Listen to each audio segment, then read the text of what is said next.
Why is Earth in $315 trillion debt if we already have all the resources? Why do we owe money on a planet that gives us everything? Earth gives us air to breathe, water to drink, sunlight for energy, land to grow food, forests, oceans, minerals, and more wealth than any human could ever count.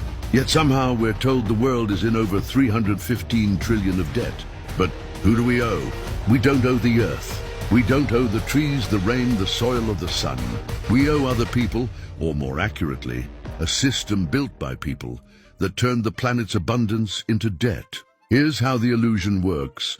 Governments borrow money from central banks. Central banks create that money, often out of nothing. Corporations borrow to expand. Consumers borrow to survive. And as this debt grows, so does the illusion of scarcity. But the truth is, there's no shortage of land, food, or energy. What we have is a shortage of access, and that's by design. Because the modern economy doesn't just run on money, it runs on debt. Debt creates control. It turns nations into clients, workers into servants, and wealth into a pyramid, where those at the top own what everyone else must rent, borrow, or chase forever. And here's where it gets worse. The more money we print, the less it's worth. That's inflation. So even if you work harder, save more, and spend less, your money buys you less every year. But prices keep going up, and so does your rent, your food, your energy bill, and your stress. All while those at the top, they don't work for money. They own land, gold, companies, data, water, and energy.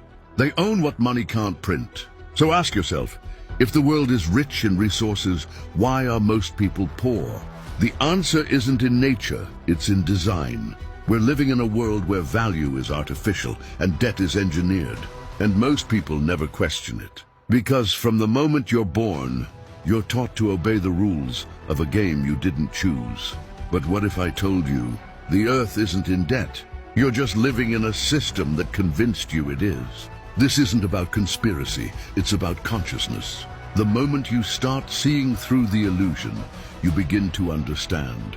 What they call debt is often just a tool of control, a way to keep the majority struggling while a few live in permanent abundance. Final thought, we were given a planet full of gifts. But somewhere along the way, we started renting what was already ours. What would happen if more of us woke up to that? Follow for more videos that educate, awaken, and empower you. This is your mind. Take it back.